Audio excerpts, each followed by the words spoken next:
Hello everyone, welcome back to my new vlog. सबैलाई hello भन्दै hello guys अनि आजको भ्लगमा चाहिँ हामी महोत्सव जाँदै छौं चितवन महोत्सव त्यही नै एकदमै रात पनि थाकिसक्यो हल्का हल्का अनि त्यहाँ जान्छौं अनि के गर्छौं भनेर सब विस्तारमा भन्दै छौं सो हामीसँग सबैजना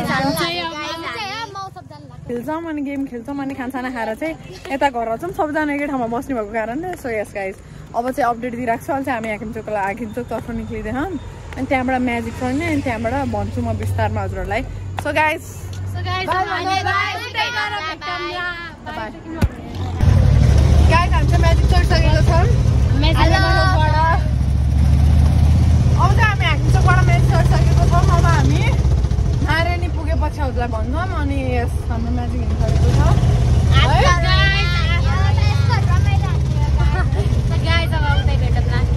अरूलाई भेटौँ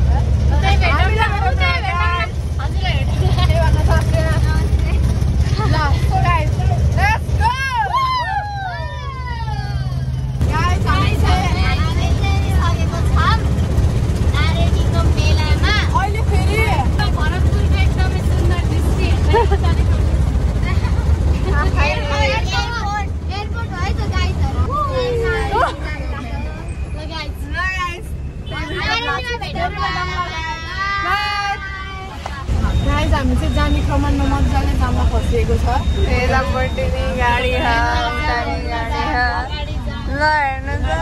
आमा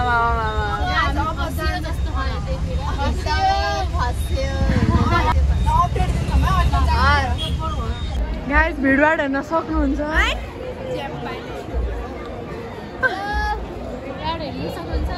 लिटरली गाइस अब हराउन सकिन्छ हेर्नु न लिटरली यति जना हामीले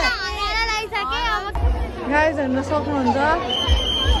गाइस हामी आइसकेका छौं यति भिडभाड हेर्नु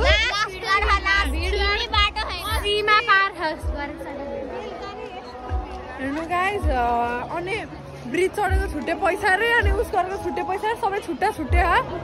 झ्याउ अति अब खेल्न जाने गाइस सिधै खाने अनि सिधै खेल्न गइहाल्ने गाइस हामी हेर्न सक्नुहुन्छ हामी यस्तोबाट छिरेर आइसकेको छौं हामी त्यहाँबाट छिरेर आएको हो हेर्न सक्नुहुन्छ guys here we come our game play section okay guys आज मलाई बल्ल यति घुमेर घुम्दा यहाँ आइपुगेको छ हेर्न सक्नुहुन्छ बुर्ज खलिफा सो गाइस हामी चाहिँ जाँदैछौँ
हामी चाहिँ खेलिसकेको छौं त्यो गेम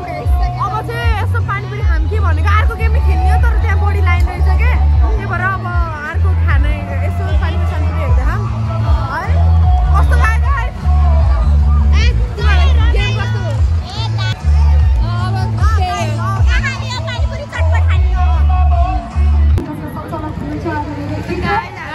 चटपट खाँदैछौँ अब यसपछि चाहिँ के हुन्छ हेरौँ चटपट चाहिँ पाएँ बल्ल पानीपुरी पाइयो अब खाएर त्यसपछि भेटौँला गाइस हामी चाहिँ अब पानीपुरी चटपट खाइयो पानीपुरी त खाइएन चटपट खाइयो अब सो अब चाहिँ हामी के खेल्यौँ भने हजुरलाई देखाउँछौँ गाइस हेर्नु हाम्रो यति दुःख घटना घट्यो यस्तो त कहिले गाइज हामी के गरौँ भन्दाखेरि मैले भिडियोमा राख्छु त्यहाँ डगको पिक्चर है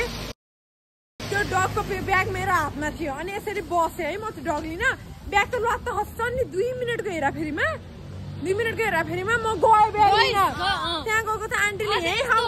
यसले ब्याग छराको खसेको थाहा पाएको थिएँ नि अनि मैले फोटो खिच्दिन गएँ है अलि अगाडि धेरै डिस्टेन्स थिएन अनि फोटो खिचेर मैले फोटोमा हेर्दा त छैन ब्याग निस्ता ब्याग खै भनेको ब्याग भनेर दौडिँदै 1 सेकेन्डमा पुगेँ है म त्यहाँ बसेँ 2 मिनटको हेराफेरि क्या नि आन्टी त्यहाँ बस साइडमा जसको डग थियो नि उसको आन्टीले यही हो नानी ब्याग भनेर पोइन्ट आउट गर्नुभयो अनि पोइन्ट आउट गर्दा त ब्यागै होइन 2 मिनटमा हेर्नु यस्तो भिडभाड नै थिएन सबै परिवार मात्र थिए 2 मिनटमा ब्याग गायब अब हेर्नु यस्तो तनाव थ्याङ्कफुली त्यहाँको आन्टीले अब हामीले घर जाँदै चिन्ता नगर म्याजिकमा छोडिदिन्छौँ भनेर लिटरली गाइस हामीलाई कस्तो भयो भन्नु न त्यो आन्टी सपना देखेर खाना हेर्नु न हामीले एउटा चटपट मात्र खाएको थियौँ अरू केही खाएको थियौँ अनि हेर्नु ब्यागै हरायो अनि ब्याग हराएपछि त अब के गर्ने त नि अब धन्नले आउने चारा पाइयो नारायणीबाट यहाँ हिँड्दै पाइन्थ्यो गाइस होइन हिँडिन्थ्यो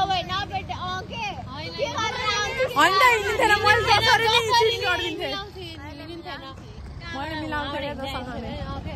त्यही नि गाइस अब के भन्नु थ्याङ्कफुली मोबाइल थिएन क्या गाइस मोबाइल भएको आफ्नो मोबाइल मलाई झोलामा राख्न दिन्थ्यो नि त सुरुमै लायो तैँले राख भनेर सुन्न गाइस केही भन मेमोरी भयो भने म हेर्दै टुप्पीको चटपट खाने खाम न गाइस एकदमै दुःख पाइयो कुकुरले नपाएको दुःख किन भन्न भन्छ होइन किन गएको भने त अहिले त घरबाट निक्लिनु सो गाइस अब चाहिँ हामी घर पुगेर अब घरमा चाहिँ कोहीलाई पनि थाहा हुनु होइन अगाएको जस्तो नाटक गर्नु पर्यो अनि अब के हुन्छ भन्छ भन्ने होइन हामीले चाहिँ एउटा ठाउँबाट मासु पायौँ भने चाहिँ मासु लिएर आएको ढिलो हुन्छ भनेर भन्ने प्लानिङ छ के यस्तो के हुन्छ हेर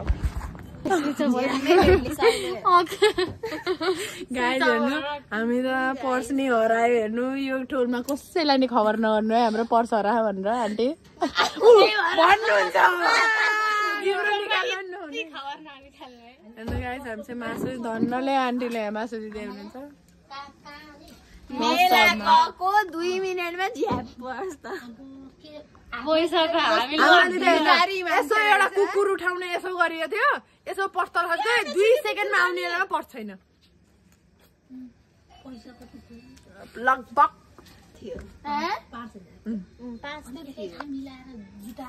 जुटाएर राखेको हिँड्ने बेलामा जुटाइन्छ क्या आन्टी अरू बेलामा होइन गाइस हामी चाहिँ यत्रो भइसकेपछि चाहिँ मासु किनेँ त्यहाँबाट मासु किनेँ ल्याएर घर आएर गाली नै खाइयो भनेर यो कुरा त कोहीलाई पनि थाहा होइन जे भयो भने हल्का ढिलो भयो हल्का फुल्का गाली नै खाइयो अनि यता हाम्रो सेफ हुनुहुन्छ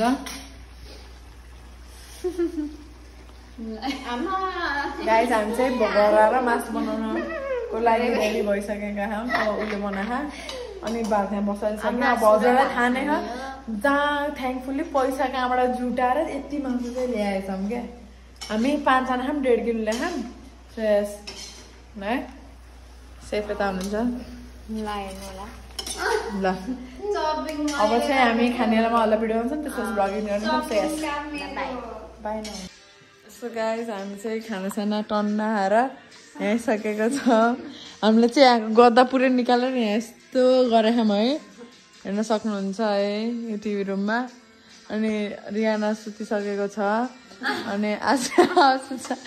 म चाहिँ प्र्याक्टिस गरेर सुत्ने प्र्याक्टिस भनेर नोट गरेर सुत्ने हानेको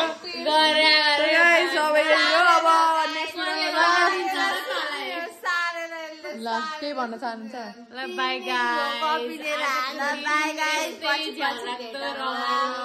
पछि ल बाई गाइस लभ यु